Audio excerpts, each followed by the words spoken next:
बिस्मिल्लाहिर्रहमानिर्रहीम। अस्सलाम वालेकुम। माय नेम इज़ सुफियान इकराम। आज हम ICS कंप्यूटर साइंस पार्ट 2 का चैप्टर नंबर 9 जिसका नाम है एलिमेंट्स ऑफ सी, उसका टॉपिक आइडेंटिफायर्स, इसको डिस्कस कर रहे हैं। आइडेंटिफायर जैसे नाम से वाज़ेह है, आइडेंटिफायर विच आइडेंटिफाइज समथिंग, यानी कि चीज़ की पहचान के लिए इस्तेमाल किया जाता है। अब जैसे फॉर एग्ज़ाम्पल अगर हम ह्यूमंस की बात करें तो ह्यूमंस को यानी इंसानों को पहचानने के लिए हमने डिफरेंट नाम रखे होते हैं, जैसे अली, अहमद, अकबर, असलम, अशरफ। इसी तरह जानवरों को पहचान के लिए भी हमने डिफरेंट नाम रखे होते हैं। तो आइडेंटिफिकेशन के लिए हमारे पास डिफरेंट आइडेंटिफायर्स इस्तेमाल होते हैं। यानी ऐसे समझ लें कि हर आइडेंटिफायर हर उस वर्ड को कहा जाता है जिसका एक यूनिक मीनिंग होता है हमारे दिमाग में। जैसे मैं कहता हूँ क्रिकेट, तो क्रिकेट एक ख़ास खेल को कहा जाता है। तो जो वर्ड क्रिकेट है वो उस स्पेसिफ़िक खेल को, उस एक्टिविटी को जो है वो आइडेंटिफाई करता है।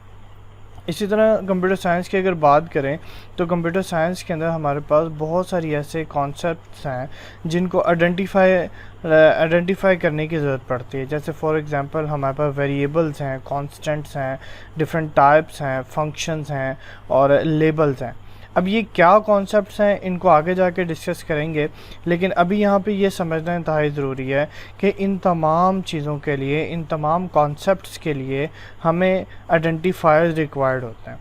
ठीक है, अब आइडेंटिफायर्स भी दो तरह के हैं। आइडेंटिफायर्स की दो टाइप्स हैं जी, स्टैंडर्ड आइडेंटिफायर्स और यूज़र डिफाइंड आइडेंटिफायर्स। अब स्टैंडर्ड आइडेंटिफायर्स वो आइडेंटिफायर्स हैं जिनके मीनिंग सी लैंग्वेज ने पहले से डिफ़ाइन कर दी हैं। जैसे फॉर एग्ज़ाम्पल हमारे पास ये एक लिस्ट दी हुई है, ये बेसिकली स्टैंडर्ड आइडेंटिफायर्स की ही लिस्ट है। अब यहाँ पर अगर आप देखें तो यहाँ पे इंट एक वर्ड लिखा हुआ है।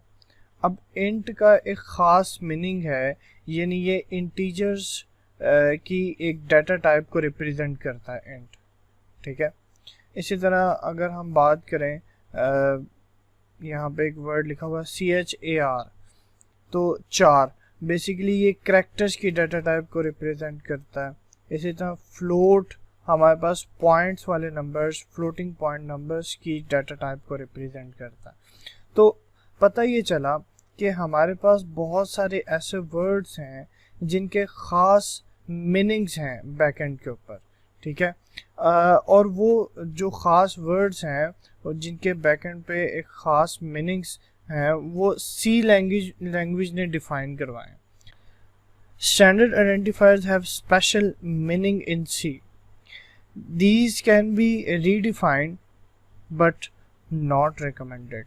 मतलब हम एक इन तमाम वर्ड के मीनिंग्स को चेंज कर सकते हैं। जैसे एक मिसाल दे रहा हूँ कि अगर रियल लाइफ की बात करें तो हम कहें कि भी हम क्रिकेट जो वर्ड है वो फुटबॉल के लिए इस्तेमाल करना शुरू कर दें, तो फिर क्रिकेट के लिए क्या इस्तेमाल किया जा सकता है? या तो हमें क्रिकेट के लिए कोई नया वर्ड ईजाद करना पड़ेगा, कोई नया आइडेंटिफायर बनाना पड़ेगा, या फिर हम इसको छेड़ें ही ना। बेस्ट प्रैक्टिस ये है कि हम क्रिकेट को क्रिकेट ही रहने दें और फुटबॉल को फुटबॉल ही रहने दें। इसी तरीके से हमारे पास सी लैंग्वेज के अंदर हम जो वर्ड्स का इस्तेमाल जिस तरीके से सी लैंग्वेज लिखने वालों ने बताया उसी तरीके से इस्तेमाल करें तो ये एक बेस्ट प्रैक्टिस होती है। अब यहाँ पे ये रिकमेंड नहीं किया जाता कि हम किसी एक स्पेसिफिक वर्ड के बैकएंड के मीनिंग को चेंज करें, ऑल्दो हम चेंज कर तो सकते हैं लेकिन ये रिकमेंड नहीं किया जाता। If we redefine C no longer able to use them for its original purpose. यानी जैसे अगर एक मिसाल है कि हमने किसी एक वर्ड के बैकएंड के मीनिंग को चेंज किया, तो अब क्या होगा कि जिस नए पर्पस के लिए आप उस वर्ड को यूज़ कर रहे हैं वो तो काम होगा, लेकिन जो ओरिजिनल पर्पस था उस वर्ड का, ओरिजिनल काम था, वो बाद में हम नहीं करवा पाएंगे।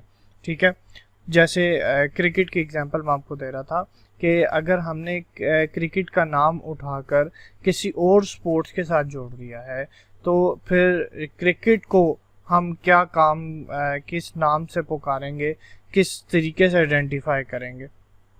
ठीक है, तो अब कहते हैं जैसे like reserve words print F, scan F, if else.